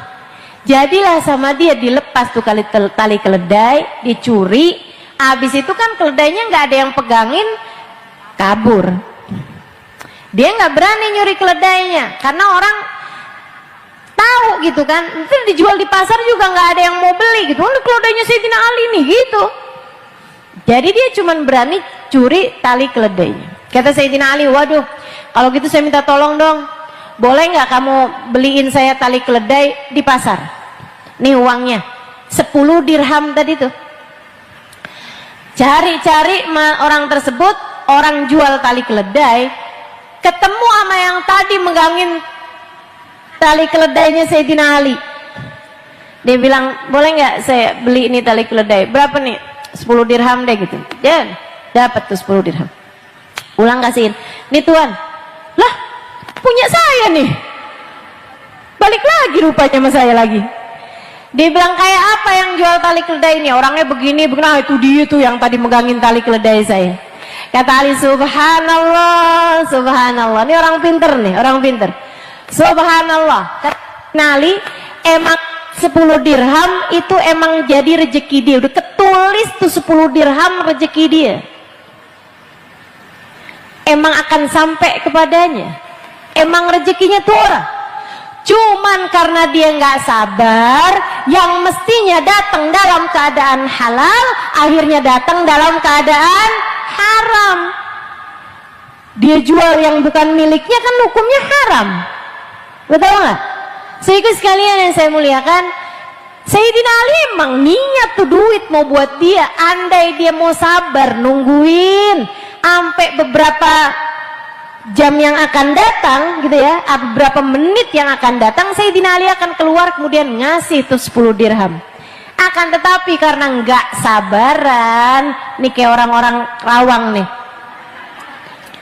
suka nggak sabar ngeliatin duitnya suami ada di saku baju waktu dicuci, lumayan rezeki istri solehah. Tunggu dulu, kalau kamu sabar bisa jadi itu memang rezekimu, bisa jadi. Ntar aja tungguin suami pulang terus bilang, "Bang, barang yang sudah ada di tangan saya tidak bisa dikembalikan." Kenapa nih? Tadi lagi nyuci baju abang, udah ketemu nih bang, 100 ribuan. Gimana kalau buat saya aja ya bang? Dia bilang, "Iya deh, buat kamu deh." Kan halal tuh, enak teman-teman sekalian. Walaupun habis itu suami lebih hati-hati lagi. Kalau mau taruh baju ya. Sehingga sekalian saya muliakan, yang sabar nyari rezeki, Allah nggak akan membiarkanmu kelaparan, membiarkanmu kesusahan. Emang pernah kamu dibiarkan kelaparan, nggak ada makanan sama sekali selama ini? Coba ingat-ingat. Nggak pernah teman-teman sekalian. Kalau kamu lapar ya emang kamunya yang pengen lapar karena kamu puasa atau kamu diet gitu kan. Tapi Allah membiarkanmu kelaparan, gak ada makanan yang bisa kamu makan. Pernah? Gak pernah. Gak usah segitunya ragu-ragu sama Allah. Wah, kalau kamu di PHK, bagaimana cara kita bisa makan? Wah, kalau kita dagangan yang gak laku, gimana kita bisa makan? Itu halu yang ada dalam pikiranmu. Sebab bahkan dari sejak kamu masih berada dalam rahim ibumu, rezekimu sampai kepadamu. Maka meskipun kamu tidak tahu rezekimu ada di mana, tenang, rezekimu tahu kamu ada di mana. Ia akan sampai kepadamu tanpa ada keraguan. Kamu hanya perlu memastikan satu hal, seperti yang tadi saya sampaikan, yang sabar nyari rezeki, biar rezekinya datang dalam keadaan halal. Ingat, yang ngasih rezeki cuma satu, namanya. Jadi tenang hati kita. Suami pulang bawa banyakan, alhamdulillah. Suami pulang bawa dikit, alhamdulillah.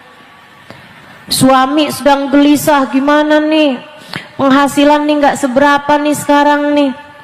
Dulu sih awal-awal nge-Grab tuh banyak banget. Sekarang nih udah banyak saingannya. Gimana ya? Nggak banyak penghasilannya. Tenang bang, rezeki kan bukan dari abang juga. Rezeki udah ada catatannya bang, kata Ustazah Halimah begitu. Ya kan kamu dengernya dari saya. Allah udah bilang, teman-teman sekalian, a'udzubillahi minasyaitonirrajim, rizqukum fis sama'i wa ma tu'adun. Rezeki kalian udah selesai diatur dari langit. Dah nggak ada, nggak bisa.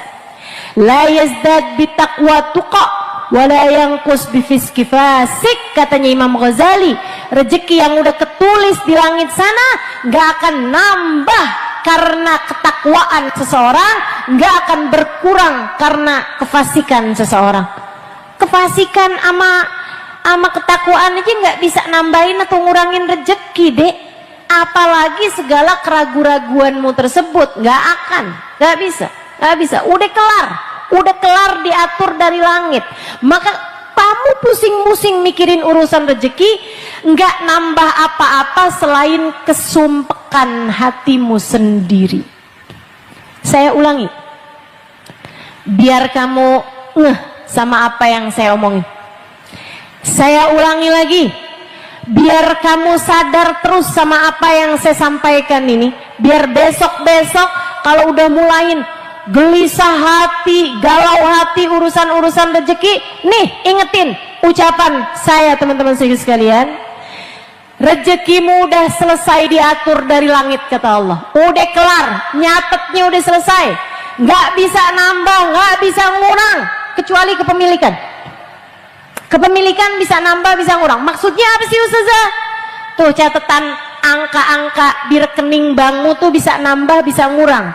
Tapi yang kamu makan, yang kamu pakai, yang kamu nikmati, nggak bisa nambah, nggak bisa ngurang. Nggak bisa bertambah, nggak bisa berkurang. Teman-teman sekalian saya muliakan, orang yang koruptor, nambahin apa selain angka-angka dalam saldo rekeningnya? Nggak nambahin apa-apa, nggak nambahin yang dia makan, nggak nambahin yang dia minum, nggak nambahin yang dia pakai, nggak ada, teman-teman sekalian. Tuh yang kamu pakai itu rezeki kamu tuh. Tapi susah kalau nggak ada duitnya kan nggak bisa beli gitu. Tapi yang akhirnya kamu beli itu rezekimu. Yang akhirnya kamu pakai itu rezekimu, teman-teman. Itu nggak bisa nambah, nggak bisa ngurang. Nggak bisa nambah, nggak bisa ngurang. Makanya ada orang punya duit gitu kan, tapi bajunya dia pakai bajunya yang nggak dia beli, pakai duit dia. Kayak saya kasih orang dulu. Teman-teman sekalian yang saya muliakan, itu karena memang rezeki sama saldo rekening tuh nggak ada kaitan. Orang yang korupsi itu, apakah mereka bisa menikmati hasil korupsinya? Kok jawab enggak, emang tahu? Pernah. Tapi yang pasti teman-teman sekalian, enggak nambahin apa-apa selain kesumpekan hatinya sendiri, selain hidup yang semakin berantakan dalam hidupnya mereka. Nggak nambahin apa-apa. Rezekimu sudah selesai diatur sama Allah dari langit, nggak nambah, nggak ngurang, nggak bertambah, nggak berkurang. Karenanya kamu mikirin rezekimu, nggak nambahin apa-apa dari rezekimu selain kesumpekan hatimu sendiri, selain hati yang menjadi tidak tenang. Tapi kan kalau duitnya banyak bisa dipakai pergi haji.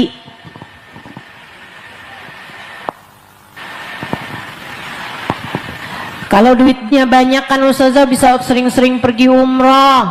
Kalau duitnya banyak kan bisa kepake buat bikin majelis. Bu, ini tuh urusannya urusan rezeki dari Allah. Ada banyak orang duitnya banyak Kak pergi-pergi haji. Betul? Allah. Ada banyak orang duitnya banyak, akan tetapi nggak pergi-pergi juga buat umrah. Karena uang tuh kalau dari yang haram, dari yang syubhat bakal kepakainya juga buat yang haram, yang syubhat. Kalau dia berasal dari sesuatu yang halal, maka akan kepakainya juga untuk sesuatu yang halal. Nggak nambahin apa-apa, percaya saya, nggak nambahin apa-apa dari apa yang telah dituliskan Allah Subhanahu wa ta'ala. Kamu ketika mikirin urusan rezeki, kamu ketika pusing urusan rezeki, kamu ketika kebanyakan mikiran urusan rezeki, ini teman-teman, nggak nambahin rezekimu, yang ada adalah nambahin galaumu, nambahin sumpek hatimu, nambahin kegelisahanmu, dan bisa jadi juga nambahin dosa-dosamu. Jadi nggak usah terlalu dipikirin, nggak usah terlalu dipikirin. Insya Allah, ingat Allah. Kalau kepengen hatimu lapang, ingat Allah. Yang ngatur hidup Allah. Masa sih hati nggak tenang? Saya tanya nih, yang ada di sini nih, yang sudah pernah naik pesawat terbang, atau yang sering naik pesawat terbang, atau yang pernah pergi haji, pergi umrah, pergi ke luar negeri yang agak jauhan, saya tanya ya, ada di sini banyak pasti teman-teman sekalian. Saya tanya, waktu di atas pesawat tidur apa nggak tidur? Tidur tuh di atas pesawat. Saudara sekalian saya muliakan, kok bisa kamu tidur di atas pesawat padahal kamu nggak kenal sama pilotnya? Kalau terus sama pilotnya iseng saya mati-matiin iseng saya udah putus asa nih, mari kita bunuh diri bareng-bareng. Bisa apa enggak? Bisa aja sebenarnya kalau pilotnya mau kayak begitu.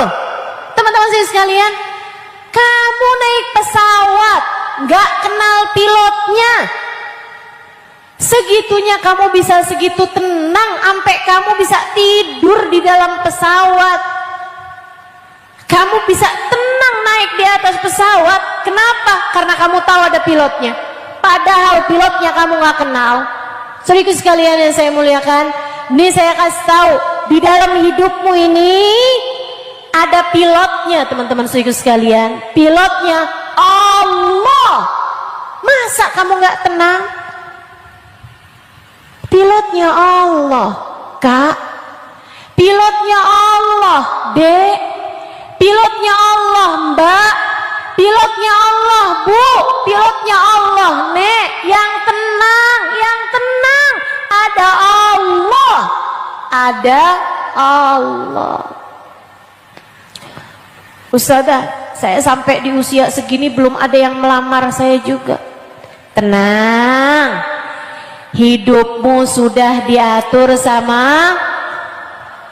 Tenang, kamu hidup tidak kamu jalanin sendirian, ada pilotnya, namanya Dia tahu yang terbaik untuk dirimu, dia memberi kepadamu yang paling kamu perlukan, bukan yang paling kamu inginkan. Saya ulangi, pilot hidupmu adalah Allah. Dia akan memberi kepadamu yang paling kamu perlukan, bukan yang paling kamu inginkan. Makanya ketika saya menikah 20 tahun sudah, 21 tahun sudah, belum dikasih anak, hati saya tetap tenang. Kenapa gitu?